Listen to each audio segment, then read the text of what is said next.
Hello guys, again I am back here to discuss another topic relating to the GST.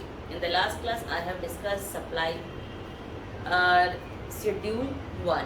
Okay, in the schedule 1 we have discussed the 4 points or these are the related to the supply. Okay, even these are the transactions have been done without the consideration, then should be including under the definition of the supply, because these are the mentioned in the schedule 1. Okay, so today I will discuss schedule 2.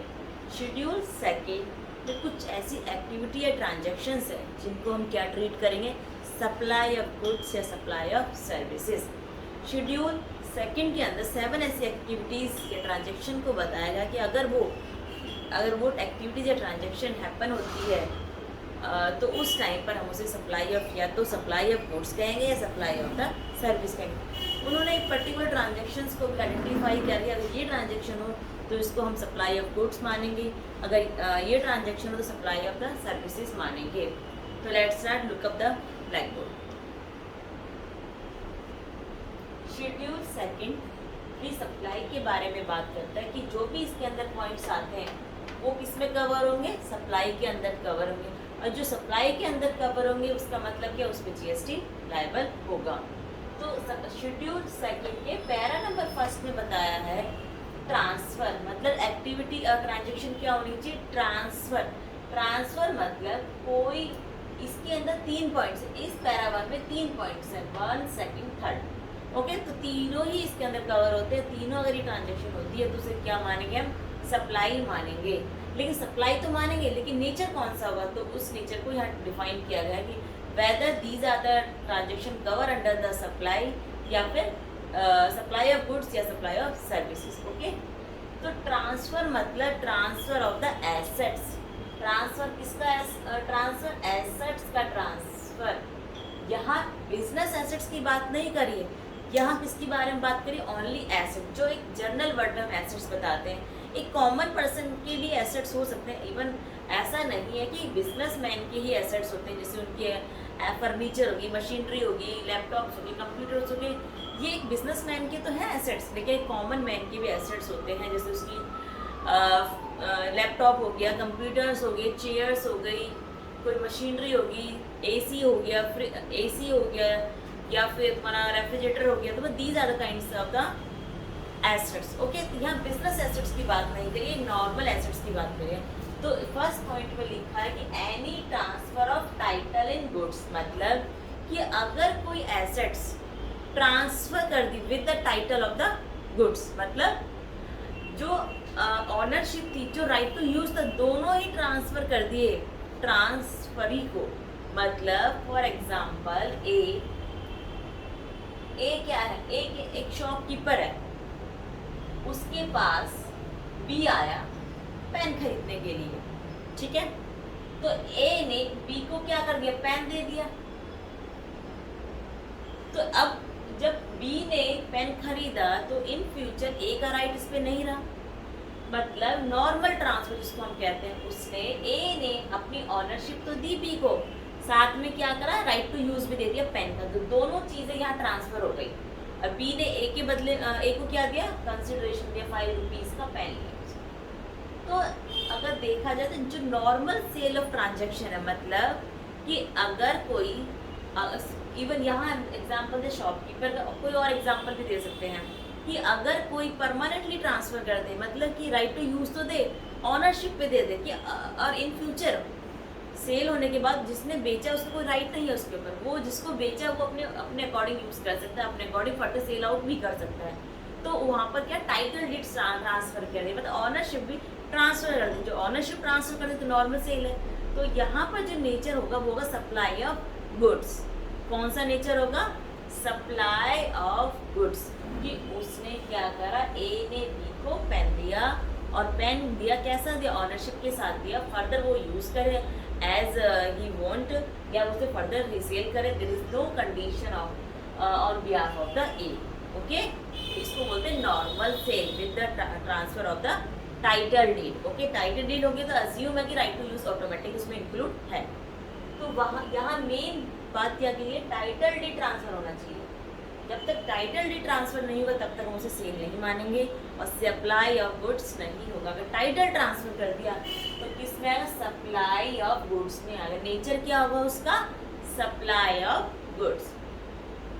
अब transfer of assets में second points है, any transfer of right in goods या फिर undivided share in goods without transfer of title thereof. मतलब पहला बोलता था title के साथ ट्रांसफर, दूसरा कहा कि टाइटल ट्रांसफर नहीं किया गया, राइट टू यूज दिया गया, मतलब उसको यूज करने का राइट दिया गया। फॉर एग्जांपल कि अगर कोई कंपनी है, उसने क्या किया कि मशीन को लेट आउट कर दिया।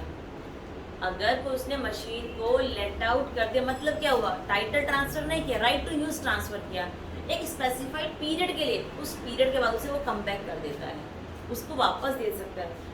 जो जिसको दिया उसके पास राइट नहीं हो फर्दर ट्रांसफर करे, जिस पर्पस के लिए उसे दिया वही पर्पस यूज करके वापस उसको दे देना है। तो इसको बोलते हैं right to use. For example अगर ए के पास मशीन है, ए के पास मशीन है, बी को मशीन की जरूरत है, बी को मशीन की जरूरत है, अब किसी काम के लिए जरूरत पड़ी, बिजनेस के लिए या किसी अदर पर्सनल पर्पस के लिए, तो वो क्या करता है, ए ने बी को दी ऑन रेंट, रेंट पे दी, मतलब रेंट मतलब एक उससे ऑनरशिप ट्रांसफर, सेल आउट नहीं करा, कुछ पीरियड के लिए रेंट दिया और जिस टाइम के लिए वो उसे यूज करेगा उसका वो रेंट देगा उसको फर्दर ए को। लेकिन ऑनरशिप अभी भी किसके पास है, ए के पास है, बी के पास ऑनरशिप नहीं आई है, ओनली राइट टू यूज आया है। तो इस केस में क्या होगा कि राइट टू यूज ही ट्रांसफर किया है, टाइटल डीड ट्रांसफर नहीं की है, तो सेल ऑफ गुड्स तो होगा नहीं। क्यों, परमानेंटली ट्रांसफर तो किया नहीं, उसने टेम्पररी पर्पस के लिए, यूज पर्पस के लिए दिया है। तो यहाँ पर नेचर क्या होगा, सप्लाई का सर्विसेज, सप्लाई ऑफ सर्विसेज। अगर टेम्पररी पर्पस के लिए दिया जाए without transfer of the title deed, तो वहाँ पर क्या होगा, गुड्स ट्रांसफर नहीं हुआ है, ओनली सर्विस रेंडर की गई है, तो supply of services. Transfer of assets में थर्ड पॉइंट आता है कि any transfer of title in goods in future upon the full consideration. यहाँ पर जो मेन पॉइंट है वो है इन फ्यूचर, मतलब कि अगर कोई गुड्स अभी ट्रांसफर ना करके इन फ्यूचर ट्रांसफर करते हैं, सब्जेक्ट टू जब वो फुल पेमेंट कर देगा। हायर परचेज में क्या होता है, फर्स्टली जो अगर हायर परचेज में क्या होता है कि स्टार्टिंग में गुड्स ट्रांसफर तो कर दी जाती है, लेकिन उसका टाइटल कब ट्रांसफर किया जाता है, जब वो कंप्लीट पेमेंट कर देता है, फुल पेमेंट कर देता है। जब उसने फुल पेमेंट करी तो उसका टाइटल डीड भी ऑनरशिप भी ट्रांसफर कर दी जाती है। सपोज करो कि ए ने, अब सपोज करो ए के पास कार थी, बी को दे दी, ठीक है। अब बी क्या करता है, कार, लेकिन बी ने अभी तक फुल पेमेंट नहीं करी है, पार्टली पेमेंट करी है। तो क्या हुआ कि बी उसको यूज करता है, अभी राइट टू यूज तो मिल गया बी को राइट टू यूज तो मिल गया कि कार उसने दे दी है, लेकिन अभी टाइटल ट्रांसफर नहीं करा। क्यों, क्योंकि बी ने अभी क्या करा, कंप्लीट पेमेंट नहीं दी है। इन फ्यूचर जब भी वो कंप्लीट पेमेंट देगा, मतलब जितने भी टाइम्स के अंदर, तब उसके बाद क्या होगा, ट्रांसफर, जो ट्रांसफर टाइटल का ट्रांसफर है वो ट्रांसफर होगा उस टाइम पर। तो सब्जेक्ट यहाँ पे दो चीजें ध्यान रखने वाली है, इन फ्यूचर में देगा और कब देगा, फुल कंसिडर, जब उसने कंप्लीटली पेमेंट दे दी ट्रांसफरी ने, तब उस टाइम पर क्या होगा, टाइटल डीड ट्रांसफर की जाएगी ट्रांसफरी के नाम पर। लेकिन क्या है तो टाइटल ट्रांसफर हो रहा है, अभी ना होकर सब्जेक्ट टू कंडीशन है, whenever transferee will pay full amount then transferor will transfer the title of the goods. तो यानी कि गुड्स तो ट्रांसफर हो रहा है, परमानेंटली ट्रांसफर हो रहा है क्योंकि टाइटल ट्रांसफर हो रहा है, लेकिन अभी ना करके subject to condition in future है। तो यहाँ पर तो सर्विस तो नहीं होगी, यहाँ पे एक्चुअली गुड्स ही ट्रांसफर हो रहा है, टाइटल ट्रांसफर हो रहा है, मतलब गुड्स ट्रांसफर हो रहा है।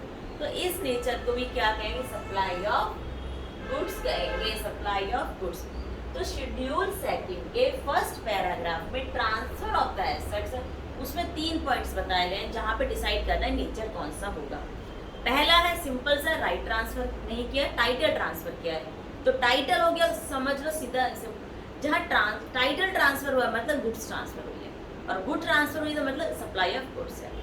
जहाँ टाइटल ट्रांसफर ना होगा, राइट ट्रांसफर हुआ, वहाँ पे क्या सर्विसेज है और गुड्स नहीं, कि गुड्स ट्रांसफर ही नहीं हुई तो गुड्स सप्लाई ऑफ गुड्स कैसे होगा, तो वहाँ पर सप्लाई ऑफ सर्विस की जो की हमें वो क्या होगा, टाइटल और राइट टू यूज को हमें क्लैरिफाई करना कि वहाँ पर उस सिचुएशन में राइट ट्रांसफर हुआ या टाइटल, जो भी एक सिचुएशन है उसके अकॉर्डिंग हमें नेचर को आइडेंटिफाई करना है सप्लाई के। ओके, अब नेक्स्ट पॉइंट है शेड्यूल सेकंड के नेक्स्ट पैराग्राफ में बताया है कि अगर लैंड या बिल्डिंग के साथ कोई एक्टिविटी हो तो वहाँ पर नेचर ऑफ सप्लाई क्या हो। लैंड, अगर कोई लैंड के बारे में कोई लीज पर है, कोई टेंडेंसी है, लाइसेंस या लैंड को ऑक्यूपाई करने के लिए, मतलब कि अगर कोई लैंड लीज पर दे दिया, कोई लीगल एग्रीमेंट हो गया है, मतलब कि दोनों के बीच में ट्रांसफर और ट्रांसफर के बीच में कि कुछ टाइम पीरियड के लिए उसने लैंड को लीज पर दे दिया है, तो उसको राइट टू यूज़ दे दिया, बेसिकली ऑनरशिप ट्रांसफर नहीं करी अगर इनडायरेक्टली देखा जाए तो।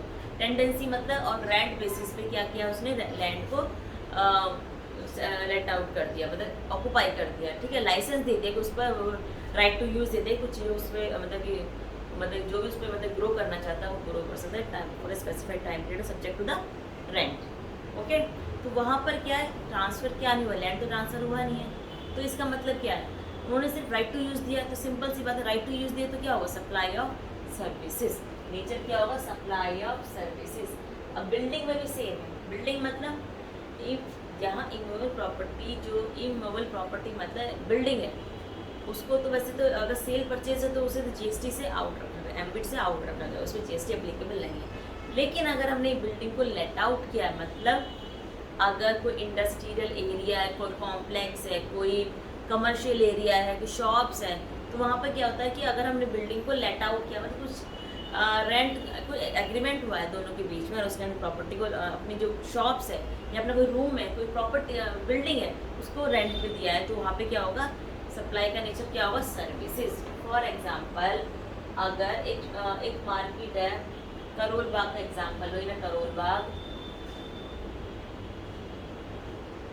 करोल बाग में क्या है, जो मार्केट से वो लेट आउट होती है तो उसे क्या कहते हैं, सप्लाई ऑफ सर्विसेज। कि अगर एक बिजी मार्केट है, इसमें अगर शॉप को लेट आउट किया जाए, अगर टेनेंट को लेट आउट किया जाए तो वहाँ पर क्या होगा कि वहाँ पर सप्लाई कौन सी होगी, सर्विसेज होगी, क्योंकि वहाँ पे शॉप को मतलब कि सेल आउट नहीं किया गया, राइट टू यूज़ दिया गया है, मतलब लेट आउट किया गया, ठीक है।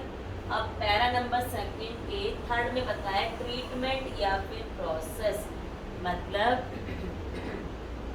ट्रीटमेंट या प्रोसेस जो अप्लाई होता है दूसरे पर्सन की गुड्स पर। दूसरे पर्सन की गुड्स पे मतलब जैसे कि जॉब वर्क आउटसोर्सिंग, वो क्या होता है, जॉब वर्क आउटसोर्सिंग, मतलब कि अगर कोई पर्सन खुद ना काम करके कि अपने ही गुड्स पे किसी बाहर से काम करवाता है, तो वो अगर वो काम करता है तो वो क्या है, सप्लाई ऑफ सर्विस होगा। मतलब जैसे कि डाइंग कंपनी है, डाइंग कंपनी क्या, जो कपड़े पे वो डाई करती है, वो अपना कपड़ा थोड़ी ना होता है, कस्टमर से कपड़ा लेती है, उस पर डाई करके फिर उसको वापस देना होता है, ठीक है। कपड़ा किसका हुआ, इसका तो कपड़ा नहीं है, कस्टमर का कपड़ा है। तो दूसरे की गुड्स पर अगर कोई काम करता है, कोई प्रोसेस करता है, कोई ट्रीटमेंट करता है, उसे कहते हैं उस टाइप का सप्लाई कौन सी होगी, सप्लाई ऑफ सर्विस, क्योंकि खुद पे काम ना करके दूसरे पे, जैसे फॉर एग्जाम्पल जॉब वर्क कराते हैं, आउटसोर्सिंग कराते हैं, ये these are the example of the supply of services. यहाँ पर नेचर ऑफ सप्लाई क्या होगा, सर्विसेज। शेड्यूल सेकंड के फोर्थ पॉइंट में है treatment of transfer of the business assets. मतलब फर्स्ट पॉइंट पढ़ा था हमने ट्रांसफर ऑफ द एसेट्स, यहाँ पर बिजनेस को कंसिडर नहीं किया गया था कि here should be business asset, ऐसा कुछ नहीं था। यहाँ पर बिजनेस एसेट्स को कवर किया गया कि अगर बिजनेस एसेट्स को ट्रांसफर किया जाए तो वहाँ पर सप्लाई का नेचर क्या होगा, गुड्स कम मानेंगे, सर्विसेज कम मानेंगे। इस चीज़ को, इस कंफ्यूजन को क्लैरिफाई करने की उन्होंने इस पॉइंट को यहाँ पर रखा है, उसको आइडेंटिफाई फर्दर किया है। Transfer of business assets, we have a no idea कि when we say this transaction should be cover under the business asset. जो एक बिजनेसमैन की एसेट साइड्स में आती हैं, चाहे वो मशीनरी हो, प्लांटर मशीनरी हो, फर्नीचर हो, या फिर उसकी बिल्डिंग हो, लैंड हो, जो उसकी बिजनेस साइड्स में आती है, क्लोजिंग स्टॉक्स हो, these are the example of the business assets. तो अगर कोई गुड्स बिजनेस एसेट्स है, मतलब कि अगर कोई गुड्स, सबसे पहले क्या है, वो बिजनेस एसेट्स होनी चाहिए, उसको अगर वो ट्रांसफर कर देता है, और ट्रांसफर मतलब परमानेंटली ट्रांसफर कर दिया, मतलब इन फ्यूचर बाद में उसके पास कोई राइट नहीं है, और वो एसेट बिजनेस एसेट से निकल गई है, बिजनेस एसेट्स का पार्ट नहीं है, मतलब बिजनेस एसेट से कोई एसेट निकाल कर ट्रांसफर कर दी फर्दर, अब वो दोबारा उसका पार्ट नहीं बन रही, दोबारा उसका पार्ट नहीं, फॉर्मिंग पार्ट नहीं बिजनेस एसेट्स का अब इन फ्यूचर, तो इसको एक नॉर्मल ट्रांसफर है। देखा जाए तो क्या एक नॉर्मल ट्रांसफर ही हुआ, वहाँ पे एसेट्स का ट्रांसफर किया परमानेंटली, या बिजनेस का एसेट ट्रांसफर किया परमानेंटली, तो क्या गुड्स का ट्रांसफर ही तो हुआ, राइट टू यूज और ऑनरशिप दोनों ने तो ट्रांसफर कर दी। तो इसको बोले इस नेचर को सप्लाई ऑफ द गुड्स, कि अगर हम गुड्स को बिजनेस एसेट्स को जो फॉर्मिंग पार्ट है बिजनेस उसको ट्रांसफर करते हैं, उसको सेल आउट करते हैं, बाद में वो फॉर्मिंग पार्ट नहीं है बिजनेस एसेट्स का, तो उस नेचर ऑफ सप्लाई को गुड्स कहते हैं।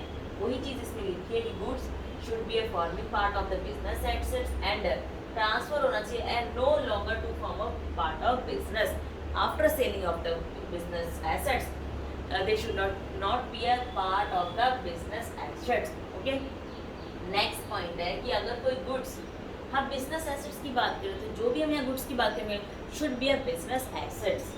ओके, अगर उसने प्राइवेट पर्पस के लिए दिया है, मतलब कि अगर कोई बिजनेस एसेट्स अगर उसने प्राइवेट पर्पस के लिए यूज़ किया है, तो मतलब सेल आउट तो किया नहीं है, तो जहाँ पर सेल आउट ना करे, जहाँ टाइटल ट्रांसफर ना हो, तो क्या है, सप्लाई है। नेचर कौन सी है, नेचर ऑफ सप्लाई कौन सी है, सर्विस है। मतलब फॉर एग्जाम्पल कि अगर कोई ऑफिस का लैपटॉप है, वो अपने घर भी ले जाता है, तो उनके जो बच्चे हैं वो यूज़ कर लेते हैं पर्सनल प्रोजेक्ट बनाने के लिए या कोई और फर्दर काम करने के लिए लैपटॉप को यूज़ करते हैं, तो वो यूज़ कैसा होता है, पर्सनल यूज़ हो गया, पर्सनल यूज़ हो गया ना, तो और वहाँ पर्सनल यूज़ हो गया तो मतलब क्या है, ट्रांसफ़र तो नहीं किया है, अगले दिन वो फिर ऑफिस लेकर आएगा उस लैपटॉप को, अभी ट्रांसफ़र तो नहीं किया है, तो यहाँ पर सप्लाई ऑफ नेचर क्या होता है, सर्विसेज। और दोनों के अंदर ही अगर कंसिडरेशन की बात करें तो कंसिडरेशन अगर हो या ना हो डजंट मैटर, नहीं करता, मैटर नहीं करता कंसिडरेशन हो या ना हो। मतलब कि अगर कोई बिजनेस एसेट्स बेची है, अगर तुम्हें उसके लिए कंसिडरेशन मिला है तो भी सप्लाई ऑफ गुड्स है, कंसिडरेशन नहीं मिला है तो भी सप्लाई ऑफ द गुड्स है। मतलब कि क्योंकि हमने स्टार्टिंग में जब परचेज किया हुआ आईटीसी अवेल किया हुआ बिजनेस में, तो इसीलिए इसको सप्लाई ऑफ गुड्स मानेंगे। ओके, अब लास्ट पॉइंट आता है ट्रांसफर ऑफ बिजनेस एसेट्स का गुड्स, मतलब forming part of the business assets. लेकिन जो जिस पर्सन की वो बिजनेस एसेट्स वो मतलब उनका आज की डेट में सीज हो गया, मतलब कल को टैक्सेबल पर्सन थे लेकिन आज वो टैक्सेबल पर्सन नहीं है, और वो अपनी जो उसके पास बिजनेस एसेट्स बची है वो क्या होंगी, सप्लाई ऑफ गुड्स होंगी। मतलब सीज मतलब कि या तो उसका बिजनेस बंद हो गया है, बंद हो गया तो जो भी उसके पास स्टॉक पड़ा है वो क्या है, सप्लाई ऑफ गुड्स है, सप्लाई ऑफ द गुड्स को सेल आउट ही करेगा, उसके बाद फर्दर ही कोई यूज़ नहीं है। या फिर उसका जो बिजनेस है वो किसी उसमें मर्ज हो गया है या उसको किसी ने एक्वायर कर लिया, तो यानी कि उसका एग्जिस्टेंस क्या हो गया, खत्म हो गया आज की डेट में। उसके पास जो भी एसेट्स बचता है, जो भी है मर्जर के टाइम पर, एक्विजिशन के टाइम पर, अगर वो अपना बिजनेस ट्रांसफर करता है तो उस टाइम पर क्या होगा, सप्लाई ऑफ द गुड्स कहेंगे, वहाँ पर नेचर कौन सा होगा, सप्लाई ऑफ द गुड्स। लेकिन इसमें दो कंडीशन को एक्सेप्शन से रखा गया है, गोइंग कंसर्न और पर्सन रिप्रेजेंटेटिव। मतलब वो अगर कोई पर्सन गोइंग कंसर्न के कारण ट्रांसफ़र करता है अपने गुड्स को, तो वहाँ पर सप्लाई ऑफ गुड्स नहीं होगा, उसको इस डेफिनेशन से जो ये कंसेप्ट है इसे आउट ऑफ द जीएसटी रखा गया है। पर्सनल रिप्रेजेंटेटिव मतलब वो खुद बिजनेस को मतलब कि रन नहीं कर रहा, उसके बिहाफ पे कोई पर्सनल रिप्रेजेंटेटिव है, अगर वो रन करता है तो उस केस में भी क्या मानेंगे, इसको सीज मतलब कि सप्लाई ऑफ द गुड्स को नहीं मानेंगे कि ये क्या है, सप्लाई ऑफ गुड्स है। ओके, अगर गोइंग कंसर्न में अगर ट्रांसफ़र करता है गुड्स का या फिर पर्सनल रिप्रेजेंटेटिव आता है उसकी जगह पर चलाने के लिए बिजनेस को, तो दोनों एक्सेप्शन है कि इसमें सप्लाई ऑफ नेचर गुड्स नहीं माना जाएगा। बेसिकली क्या है कि जैसे मर्जर का केस हो गया, एक्विजिशन का केस हो गया, या फिर वो खुद उसने बिजनेस को ट्रांसफ़र कर दिया किसी और थर्ड पर्सन को, तो यही एग्जांपल है कि यहाँ पर जो ट्रांसफ़र हुआ बिजनेस एसेट्स का उसको सप्लाई ऑफ गुड्स मानेंगे। ओके, तो today I have discuss the 4 points regarding the schedule second. Schedule second में 7 पॉइंट्स हैं, तो आज हमने डिस्कस की 4, 3 अब नेक्स्ट क्लास में डिस्कस करेंगे। तो आई होप आपको आज का वीडियो बहुत पसंद आया होगा, आपको क्लियर हुआ होगा सेकंड शेड्यूल में कब हम सप्लाई ऑफ गुड्स आइडेंटिफाई करेंगे, कब हम supply of services, these are the identified the para, कि जहाँ पर उन्होंने सर्विस ऑफ सप्लाई का नेचर को क्लैरिफाई किया। ओके, तो प्लीज़ मेरी वीडियो को डू लाइक एंड सब्सक्राइब करो। Okay, bye bye. I think आपको बहुत पसंद आया होगा। Okay, bye bye.